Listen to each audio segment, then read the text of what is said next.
들어봤던 여자 실장님들은 정말 베트남을 하나도 몰라요. 몰라도 이렇게 모를 수 있나 싶을 정도로 몰라. 문화도 모르고 역사도 모르고 하나도 몰라요. 그러니까 교육 이수증이 있는 거예요. 그게 뭐가 중요해? 이수증 있으면 되잖아. 결혼 안 했어. 아직 아니요, 그러니까 들어보세요. 처녀야 처녀. 그러니까 알지도 못해. 궁금하지도 않아. 공부할 생각도 없어. 그냥 이분들이 궁금한 거는 뭐냐면 여러분들이 얼마를 낼 건지, 언제 맞선을 보러 갈 건지가 제일 중요한 거예요. 그런 업체는 이렇게 쳐다봐 주세요. 사기꾼 보듯이. 네, 안녕하세요. 투부부의 정PD입니다. 오늘 해드릴 얘기는 국결업체 여자 사장, 여자 실장 괜찮아요? 제가 늘 말씀드립니다. 외국 여성과 결혼을 하고 산다는 것은 정말 많은 노력이 필요하고요. 너무나 많은 이해심도 필요하고요. 아내의 나라에 대한 공부가 절실히 필요합니다. 근데 이런 노력이나 시간적 투자를 염두에 두시고 국제 결혼을 생각하시는 분들이 생각보다 적어요. 그냥 업체가 알아서 해주겠지, 이렇게 생각하시고 가시는 분들이 너무 많습니다. 변명은 언제나 충분히 많이 가지고 있어요. 다들 회사가 바빠서, 시간이 없어서, 나는 결혼이 너무 급해 등등. 근데 제가 늘 말씀드리지만 성급한 선택과 성급한 결혼은 언제나 불행을 동반합니다. 그러니까 제가 말씀드리는 행복한 국제결혼의 조건에는 첫 번째, 그 나라 역사와 문화에 대한 공부. 두 번째, 그 나라 사람들에 대한 공부. 어떤 사고방식을 가졌고 어떻게 생각하는지. 세 번째, 그 나라의 결혼 문화와 가족 문화. 그리고 그 나라가 어떤 종교를 믿는지, 어떤 관습법을 따르는지, 이런 것들에 대한 공부. 이게 필요하다고 늘 말씀드려요. 그리고 이 공부를 절대 머리로 이해하는 게 아니라 마음으로 이해를 하고 받아들여야 된다, 이 말씀을 꼭 드립니다. 그러니까 예를 들자면 베트남 전통 결혼식은 이런 방식을 통해서 하고 있고 이런 행사를 한다라고 머리로 받아들이는 게 아니라 이 사람들이 믿고 있는 조상, 집에 어떤 제사상이 있고 어떻게 예를 갖춰서 조상들과 소통을 하는지, 이런 것들까지 다 눈여겨보셔야 된다는 거예요. 이 전통 결혼식이라는 거는 이 베트남 사람들에게는 굉장히 중요한 행사 중에 하나입니다. 절대 빠뜨리면 안 되는 행사 중에 하나예요. 이 행사를 통해서 전혀 모르던 생판남이던 이 남자, 이 여자를 가족으로 받아들이게 되는 거예요. 그리고 조상들에게 이 사위와 이 며느리를 우리의 가족이 되었다라고 소개하는 자리라니까. 그거를 이해하고 이 결혼식을 바라봐야 된다. 그래서 사위가 되고 며느리가 되면 그 집에 반터 늘상 차려져 있는 이 제사상에 명절 때뿐만이 아니라 오랜만에 방문을 하면 향을 올리고 예를 갖추는 게 기본이에요. 근데 누군가가 우리 집에 왔다, 가족이 왔는데 거기에 향을 올리지 않는다, 거기에 예를 갖추지 않는다, 혹은 그거를 해야 된다고 얘기를 하지 않는다면 그 사람은 진짜 가족이 아닌 거예요. 이거는 진짜 꼭 아셔야 되는 베트남의 전통 문화입니다. 그러니까 단순히 그 집에 간 손님은 거기에 향을 올리거나 예를 갖출 필요가 없습니다. 근데 단순히 전통 결혼식을 사기 결혼인지 아닌지 내가 확인하는 검증 수단으로만 이용을 한다면, 그게 목적이라면 과연 그 결혼식이 본인과 아내에게 정말 행복한 행사일까요? 저는 의문이 듭니다. 그거는 진짜 스스로 자문해 보셔야 돼요. 왜 집집마다 가면 1층이나 2층에 공간을 따로 두고 제사상을 사시사철 꾸려놓고 있는지, 왜 중요한 행사를 할 때마다 거기 가서 예를 갖추는지, 향을 피우고 늘 인사를 드리는지 머리로도 알고 있고 스스로 참여를 하셔야 된다는 거예요. 그리고 그걸 넘어서 마음으로 가족이 되셔야 된다는 걸 말씀드릴게요. 단순히 좀 어색한 외국인 가족들이 아니라 장차 태어날 내 아이의 외할아버지, 외할머니, 외삼촌, 이모, 내 아이와 피가 이어질 그런 분들입니다. 그런 사람들이고요. 그 마음을 가지고 다시 아내의 가족들을 바라보시면 그저 외국인이 아닌 가족이 보이게 됩니다. 그래서 그분들도 결혼을 하겠다 이렇게 집에 오면 그런 진정성을 가지고 사위를 맞아주세요. 근데 그런 진정성이 보이지 않는다, 우리 반터에 인사를 시키지도 않는다, 그러면 약간 문제가 있다고 보시면 됩니다.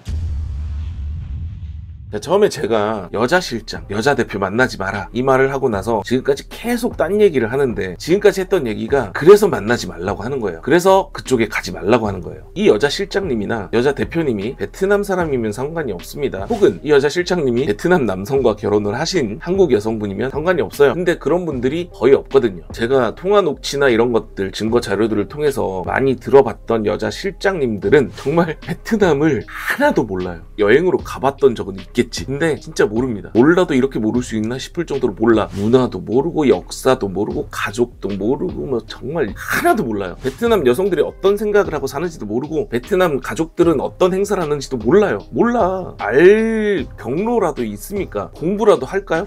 나는 이 베트남 국제 결혼을 하면서 이 베트남 사람들이 어떻게 사는지, 이 가족들은 어떤 행사를 하는지, 이들의 문화는 어떤지 공부를 해야 되겠어. 이렇게 공부하시는 그런 분들이 있을까? 진짜 있을까요? 그래서 그분들하고 진행을 하지 말라 이 말씀을 드리는 거예요. 사고가 터져서 상담을 해야 돼. 여성이 이상해, 이 부분이 좀 짚고 넘어가야 될 것 같아 라고 생각해가지고 말을 하면 근데 그게 무슨 문제지? 이 반응이 거의 다라니까. 신부가 기숙사에 들어가기 싫었던 거예요. 신부가 자기가 이렇게 저 옆에 있는데 이렇게 하는 거예요. 딱 보니까 뭔가 있더라고요. 저도 자세하게 못 보는데 자격증이라고 써있는 거예요. 저는 근데 솔직히 속으로 그 생각을 했어요. 저도 이러면 내 와이프 기숙사 안 들어가도 되니까 이 돈은 내가 받을 수 있겠구나. 그래서 제가 이거를 보여주면서 앞자리에 앉아 있었거든요. 이거 보라. 우리 와이프 되게 똑똑하다고.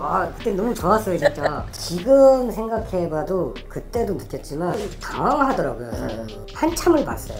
그런 다음에 뭐라고 얘기를 했냐면 그대로 얘기를 하면 통역한테 핸드폰을 주더니 야 이거 유효기간이 언제고 이거 적용되는 건지 한번 알아봐. 뭘 알아봐, 이미 봤으면 다 알 거 아니야.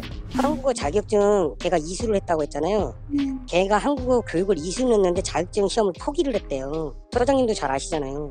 그럼 자격증이 없어요 그러면은? 교육은 이수했는데 자격증 시험을 보질 않았어요. 그럼 자격증 없는 거네. 그러니까 교육 이수증이 있는 거예요. 그게 뭐가 중요해? 이수증 있으면 되잖아. 근데 그 이수증이 있다는 건 뭐냐면 얘가 누군가 결혼 신혼여행 같은 거 이렇게 했었잖아요. 여행 갔다고 했잖아. 그걸 한 거예요. 얘는 다른 사람이랑. 결혼 안 했어 아직. 아니요, 그러니까 들어보세요. 처녀야 처녀. 정말 진짜 기본적인 것들도 몰라요. 페이스북을 왜 중요하게 생각을 해야 되는지, 한국어 자격증이 있으면 왜 안 되는지, 베트남 사람들끼리 영상통화를 안 하는 게 어떤 의미인지, 문신이 있으면 안 되는 이유가 왜 이러면 안 되는지를 정말 몰라요.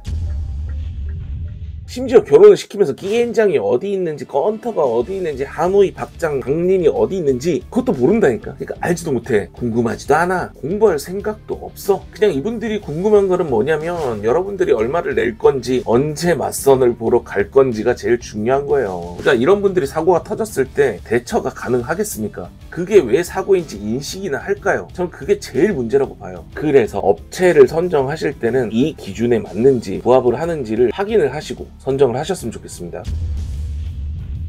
첫 번째는 이 업체가 여성가족부 인가를 받은 정식 업체인지 혹은 징계를 받은 적이 있는지 없는지를 확인을 하셔야 돼요. 카페 홈페이지의 이름과 사업자 등록증상의 이름이 다르면 이 회사는 아마도 징계를 받아가지고 사업자 이름을 다르게 바꿔버린 업체일 가능성이 높다는 거예요. 그래서 대표 갈아치기가 되고 막 이런 상태인 업체일 가능성이 높습니다. 반드시 확인하고 가셔야 됩니다. 그리고 두 번째, 대표자 실무자가 한배 가족인지. 대표님이나 실무자가 한배 가족이시면 확률적으로 베트남 문화나 관습법에 대해서 굉장히 잘 알고 있을 확률이 높기 때문에 이 부분에 대해서는 조금 믿고 가셔도 되지 않겠는가, 이런 말씀을 드리고요. 세 번째, 특약사항을 상식선에서 변경이 가능한 업체인지 이거 확인하셔야 됩니다. 특약은 상황에 따라서 바뀔 수 있는 게 특약이에요. 그래서 이름이 특약이잖아. 그러니까 특약 바꿔달라고 했는데 무슨 쫌팽이 보듯이 쳐다보는 업체가 있었다. 그런 업체는 이렇게 쳐다봐 주세요. 사기꾼 보듯이.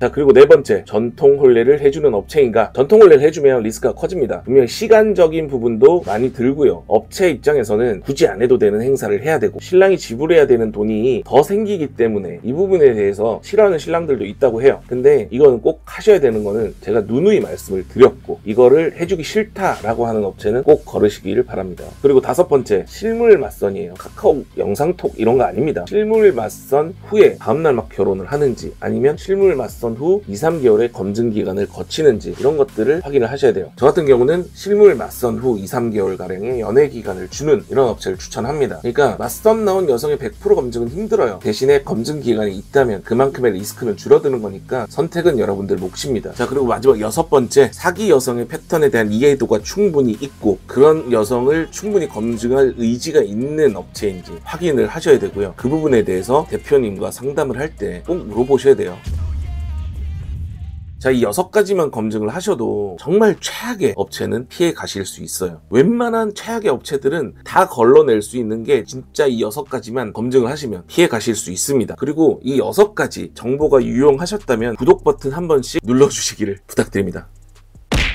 자, 그리고 저희 투부부 채널에서는 사기 결혼 피해 남성 여성분들의 사연을 듣습니다. 아래에 나오고 있는 메일 주소로 어떤 사기를 당했는지, 어떤 피해를 입으셨는지를 상세히 알려주시면 제가 가서 인터뷰를 하도록 하겠습니다. 그럼 다음 영상으로 찾아뵙겠습니다. 감사합니다.